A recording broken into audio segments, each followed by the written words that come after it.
quiero traer una palabra breve en esta tarde para que usted reflexione en esta palabra bajo el tema el poder de la unidad.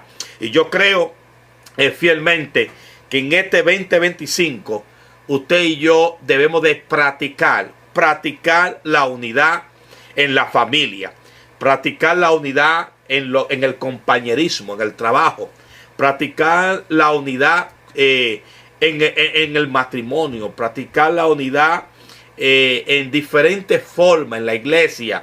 Aleluya, porque es importante. Jesús mismo oró una oración prácticamente de ruego. Esta es la oración de ruego de Jesús. Oh, ruego, Padre, que ellos sean uno, como tú y yo somos uno. Pero quiero leerte, aleluya, en Efesios capítulo 4, verso número 1. Dice la palabra en el nombre de Jesús: yo preso en el Señor, hablando Pablo, os ruego que andéis como es digno con la vocación con que fuiste llamado. Dice, con toda humildad y mansedumbre, soportaos con paciencia los unos a los otros en amor. Y termina diciendo, solícito en guardar la unidad del Espíritu, que es el vínculo de la paz. El vínculo de la paz. Vemos a un apóstol, aleluya, escribirle a la iglesia de Éfeso o a la iglesia de Efesios y hablarle de tres cosas importantes que la iglesia debe tomar en cuenta en este nuevo año. Número 1, le está hablando de la humildad. Número 2, le está hablando de las mansedumbres. Y número 3, le está hablando del amor y le está hablando de la unidad. Entonces, Pablo comienza diciendo, aunque yo estoy preso en el Señor, andéis con la vocación con que fuiste llamado. Así comienza la palabra en Efesios capítulo 4. Dice que andemos con toda mansedumbre y con toda humildad. Y algo que está pasando dentro del pueblo de Dios es que el pueblo de Dios ha sido arropado por una ola de arrogancia, por una ola de falta de humildad en la iglesia del Señor. Hoy en día encontramos gente más humilde afuera que dentro de la iglesia. Hoy en día encontramos gente más sencilla afuera que dentro de la iglesia. Y si nosotros somos seguidores de Jesús, si nosotros somos seguidores de un Dios que entregó a su Hijo unigénito para que todo aquel que en él crea no se pierda, más tenga vida eterna, nosotros debemos ser ejemplo de la piedad, de la bondad y de la humildad que caracterizaba a nuestro Señor y Salvador Jesucristo. Ahora bien, Pablo le escribe a una iglesia que pareciera que la iglesia de Éfeso en ese tiempo estaba falto de humildad, estaba siendo poseída por un espíritu de arrogancia, un espíritu de orgullo, un espíritu que se creía quizá la última Coca-Cola. Por eso en Apocalipsis también se le escribe a la iglesia de Éfeso y se le dice cierta cosa y se le recalca que había dejado su primer amor. Y la iglesia, escúcheme bien, los que están allí en vivo a través de YouTube y a través de Instagram, a través de Facebook, a través de TikTok, escuche bien, la iglesia del Señor Jesucristo no debe perder su humildad. No debe perder su humildad. Eso es lo primero que Pablo le dice. Que aprendamos como iglesia a ser iglesia humilde, a ser iglesia sencilla. ¿Por qué? Porque hay muchas, no lo voy a decir todas, hay muchas iglesias, muchísimas. No que me lo cuentan, yo lo he vivido. Yo he estado por allí. Yo lo he visto. que una persona humilde de la calle llega y ni siquiera caso le hacen. Una prostituta, un alcohólico, un adicto a la droga, se para en la puerta y muchos de los diáconos y ungieres lo ignoran. Pero si entra una de estas gente que se ha convertido, que fueron famosos en el mundo, de estos raperos, o cierta persona con cierta fama, lo quieren trepar hasta en el púlpito. ¿Qué nos indica eso? Que a veces hacemos excepción de personas y la iglesia no está llamada para hacer excepción de personas. La iglesia está llamada para recibir a todo aquel que tiene una necesidad. Recuerda que Dios nos ha llamado a suplir la necesidad de nuestra comunidad, la necesidad de nuestro barrio, de nuestra ciudad, de nuestro país. Donde quiera que haya una iglesia, la iglesia no es del pastor, la iglesia no son de los diáconos, la iglesia no son de los líderes, la iglesia es de Jesucristo y de la comunidad. Entienda, mis amados pastores, que nosotros como pastores lo que somos es servidores públicos. Lo que nosotros somos es servidores de nuestra comunidad, servidores de nuestro barrio, servidores de toda aquella gente que viene buscando a Cristo como único Salvador de su vida. Ahora, Pablo le sigue diciendo que nos soportemos unos a los otros. Que nos soportemos unos a los otros. Y pareciera que Pablo estaba en el 2024 y entró al 2025. Si Pablo hubiese estado en este tiempo, si el apóstol Pablo, escúcheme bien, si el apóstol Pablo hubiese estado en este tiempo, yo creo que se hubiese muerto de las barbaridades, de las cosas que están ocurriendo y de las barbaridades que vemos dentro del pueblo del Señor. Pablo le escribe en el capítulo 4 de la iglesia de Éfeso y le dice: soportaos con paciencia los unos a los otros en amor.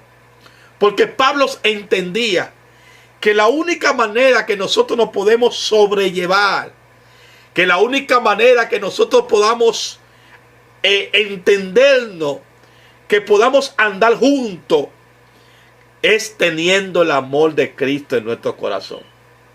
Una iglesia que no tiene amor, una iglesia con falta del amor de Dios en su congregación, es una iglesia traquiladora del cuerpo de Cristo. Es una iglesia amadora de sí misma. Es una iglesia sin temor a Dios. Es una iglesia con excepción de personas. Reciben solamente lo grande y lo pequeño lo dejan afuera. Reciben los que tienen plata y los que no tienen no se pueden congregar allí. Y tenemos, no voy a mentir como pastor, tenemos muchas iglesias de ese tipo dentro del reino de Dios, que su primer objetivo no son las almas. Su primer objetivo es cómo construir un imperio o cómo hacer plata. Y Dios no nos ha llamado a nosotros a hacer plata, y creo un Dios que bendice y prospera. Dios nos ha llamado a conquistar, a ganar almas para el reino de Dios. Entonces Pablo le está diciendo a la iglesia que nos amemos unos a los otros. Y a veces estamos viendo lo contrario. En vez de amarnos, nos destruirnos. Por ahí dicen que el único ejército que se destruye ellos mismos es la iglesia. Dicen por ahí un dicho. Y yo creo que la iglesia no está nosotros está juzgándonos uno con otro, está calumniándonos uno con otro. La iglesia no está para que nosotros estemos un tira y jala en las redes sociales, en la comunidad. Y lo podemos ver, y usted me va a decir, ¿qué le pasa al pastor que vino con este tema? A veces el Espíritu me mete a unos temas que son medio confrontativos, pero tengo que predicarlo porque el Señor lo pone en mí. Y estoy hablando de la unidad, del amor, de la mansedumbre y de la humildad que Pablo le habla en el capítulo 4 a la iglesia de Éfeso. Y estoy hablando con la iglesia, como Pablo le escribe a la iglesia de Éfeso, yo les quiero hablar a nuestra iglesia en general. Debemos de tener más amor unos con los otros. Si podemos notar en una ciudad donde vivimos, en la ciudad donde vivimos, sea cualquier estado, cualquier barrio, cualquier país, note en los tiempos de antes, se hacía una campaña en una iglesia y llegaban más de 30 iglesias respaldando esa campaña del barrio. Yo me crié en un barrio de Sabana Perdida, allá en República Dominicana, y era notorio, cada campaña, jóvenes, caballeros, damas, niños, cada campaña que se hacía, había más de 10, 15 iglesias que respaldaban aquella campaña. En los tiempos de ahora, usted hace una campaña, un evento para ganar almas, y hay pocos pastores que se unen, pocas iglesias que se unen. En cada ciudad, por lo menos aquí en Estados Unidos, si usted ve cada ciudad, en cada ciudad hay más de 200 iglesias. Más de 200 iglesias. Cada una está en su programa, cada una está en su visión, cada una está en su forma de servir a Dios, y no es malo, esto es bueno. Pero nunca esos pastores de esa ciudad, de ese pueblo, de ese estado, de ese país, nunca han pensado ni siquiera en reunirse con otros pastores, con otros ministros, con otra iglesia, para ver cómo traer eventos comunitarios, cómo traer eventos a la ciudad, cómo traer eventos a un país, cómo traer eventos a un estado en Estados Unidos. Un evento que transforme, un evento que cambie, un evento que restaure vida, un evento que no sea solamente local de una iglesia, sino un evento que sea eclesiástico. Entonces lo que Pablo le está hablando a la iglesia de Éfeso es que debemos de practicar la mansedumbre y la humildad, porque la falta de humildad y mansedumbre es que hace que la iglesia hoy en día no se reúnan, no compartan entre ellos, que los ministros, los pastores, profetas, evangelistas se unan entre ellos. Al contrario, es un tira y jala. Si me ven a mí que estoy creciendo y que soy nuevo en la ciudad que Dios me envió a pastorear, y soy nuevo en la ciudad, en vez de ellos darme el apoyo porque soy nuevo, los que se levantan diciendo que uno es un hereje, que uno que uno es un hereje, que uno es, aleluya, una persona que no está predicando la sana doctrina o la palabra. Alguna excusa salen. En vez de unirse, lo que hacen es destruirse unos con otros. Y Pablo le está hablando que debemos soportarnos unos con otros en el amor de nuestro Señor y Salvador. Le solicita en los próximos versos, lo solicita que guardemos la unidad, que guardemos la unidad en nuestra vida, que guardemos la unidad como familia, que guardemos la unidad en el corazón de Cristo, que guardemos la unidad en todo el sentido de la palabra, en todo el sentido de la palabra.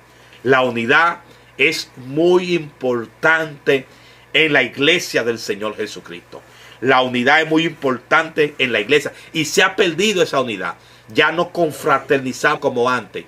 Ya no compartimos como antes. Y usted que es pastor, usted que es pastor, usted que es ministro, lo sabe. Usted que está ahí lo sabe.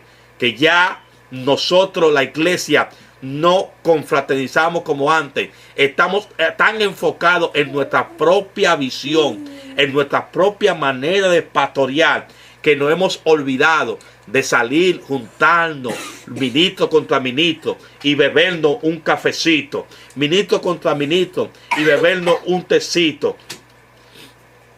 En el nombre de Jesús. Gracias. Perdón. Aleluya.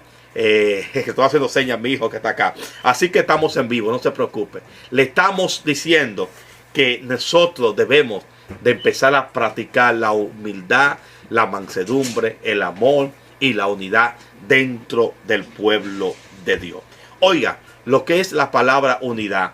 Unidad es la facultad de no dividirse ni destruirse uno con otro. Esto se llama estar unido.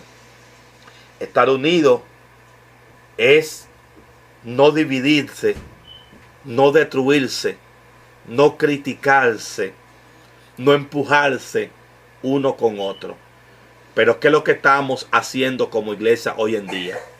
Nos destruimos, nos criticamos, nos señalamos, nos llevamos pleito entre nosotros, quizá por diferentes razones.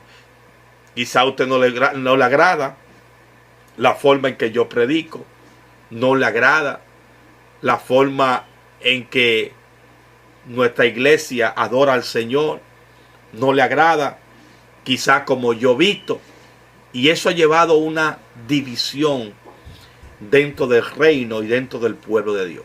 Déjeme decirle que no importa cómo usted vista, no importa la forma en que usted adores, no importa la visión en la que usted esté dirigiendo una congregación o un ministerio. Lo importante aquí es que a pesar de cómo usted dirija, la visión que tenga, la forma que el Señor le ha dado para pastorear, nosotros nos podamos unir como un pueblo y como un cuerpo que somos en Cristo. La unidad, según la Biblia, trae algunas definiciones. Y una de las definiciones es un estado de armonía y de amor. Escuche esto. Una de las definiciones de la unidad es que el que está en unidad vive en un estado de armonía y vive en un estado de amor. No me digas que tú me amas si tú me quieres destruir por la espalda. No me digas que tú me amas si tú me criticas a la espalda. No me digas que tú me amas si te levantas contra mí, contra nuestra visión, contra nuestra manera de adorar a Dios.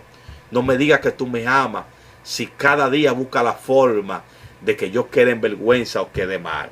Lo que está diciendo el apóstol Pablo, que cuando nosotros vivimos la unidad del Espíritu, amamos a nuestro prójimo, amamos a nuestros colegas, amamos los demás ministerios, aún dirijan diferente a como nosotros dirigimos nuestra iglesia, nuestro ministerio. Por eso trae la unidad una armonía. La unidad trae una armonía. Cuando yo estoy unido a los ministros, a los pastores, a la iglesia que están en nuestra ciudad, hay una armonía entre nosotros. No hay un tira y jala, como dicen en nuestro país. No hay un tira y jala. Hay una armonía entre nosotros. Y si hay una armonía entre nosotros como pastor y ministro, habrá una armonía entre la iglesia, entre los miembros, entre los hijos de cada iglesia. Esta es una palabra muy fuerte, pero la voy a decir hoy. Usted sabe que hay pastores que les prohíben a su oveja o a su miembro o a sus hijos visitar eventos en otras iglesias. Y déjeme decirle, yo creo fielmente que usted tiene derecho a dirigir su congregación como el Espíritu le dé que la dirija. Pero si un pastor tiene un evento y el evento es para toda la comunidad cristiana y los que no son de la comunidad cristiana, El derecho de nosotros es que si usted se quiere gozar allí, vaya y gócese. Si usted quiere ir, vaya. No le voy a prohibir que no vaya. Eso me da seguridad de lo que yo soy. Pero cuando yo le prohíbo a un miembro, a un hijo, que vaya a un evento, estoy dudando de mi llamado, estoy dudando de lo que Dios me mandó a hacer. Así que, mis amados, ya estoy terminando, solamente quería tomar unos minutos. La unidad es tener armonía entre nosotros como ministros, entre la iglesia, es tener armonía entre los creyentes, es tener armonía entre los pastores, es tener armonía entre todo aquel que sirve al Señor Jesucristo. Oiga, y voy a cerrar con esto. Estar unidos se trata de estar junto espiritual, en el espíritu, no físicamente, porque quizá físicamente usted y yo quizá nunca nos hemos visto, nunca nos hemos juntado, nunca nos hemos sentado, pero espiritualmente usted me apoya, yo lo apoyo con la oración, usted y yo nos apoyamos con la oración mutuamente, orando por cada ministerio, por cada creyente. Pablo le habla de una unidad más que física, espiritual, unido en el espíritu. Que mi dolor sea tu dolor, que mi gozo sea tu gozo, que mi logro sea tu logro, que tu éxito sea mi éxito, que cuando tú triunfas yo me regocijo y doy gloria a Dios por tu triunfo, que cuando tú, aleluya, te está pasando algo o tengo una prueba, yo pueda orar por ti aunque esté lejos de ti. Eso es la unidad del espíritu. Hay una palabra que conmovió al mundo, hay una palabra que conmovió mi corazón, hay una palabra que fue muy fuerte y yo la recibí fuerte en mi espíritu y se encuentra en Juan 17:20 y termino con esto. Dice: manos ruego solamente por esto, sino también por lo que han de creer en mí por la palabra de Dios, para que todos sean uno como tú, oh Padre, en mí y yo en ti, que también ellos sean uno en nosotros, para que el mundo crea que tú me enviaste. Oiga qué palabras salen de la boca de Jesús. La oración más poderosa que yo he podido leer en este 2025, wow, está en Juan 17:20. Jesús orando para que nosotros seamos uno. Jesús orando para que la iglesia sea uno. Jesús rogando al Padre, no solamente una oración sencilla, rogando al Padre, rogando al Padre. Jesús rogando al Padre para que la iglesia sea una, como el Padre y el Hijo eran uno, como Jesús y el Padre eran uno. Y le sigue diciendo, para que el mundo crea, oiga, para que el mundo crea que tú me enviaste. O sea, la forma del mundo creer que Cristo fue enviado por Dios es cuando tú y yo estamos unidos. Usted sabe que hay mucha sinvergüenzada. Sí, lo voy a decir así, medio enojado. Hay mucha sinvergüenzada hoy en el Evangelio de nuestro Señor y Salvador Jesucristo. Yo entiendo que no somos religiosos. Yo entiendo que hay personas que van a un extremo de liberalismo en el Evangelio. Pero también entiendo que debemos llevar un balance. Hoy en día el Evangelio ya no lo están tomando en serio. El Evangelio lo están tomando de juego y de relajo. Hoy lo que están predicando un Evangelio es: usted puede con todo y su pecado. Usted puede ser usted como usted es y servir a Dios. Déjeme decirte que la santidad es parte del Evangelio. Que vivir para Dios es parte del Evangelio.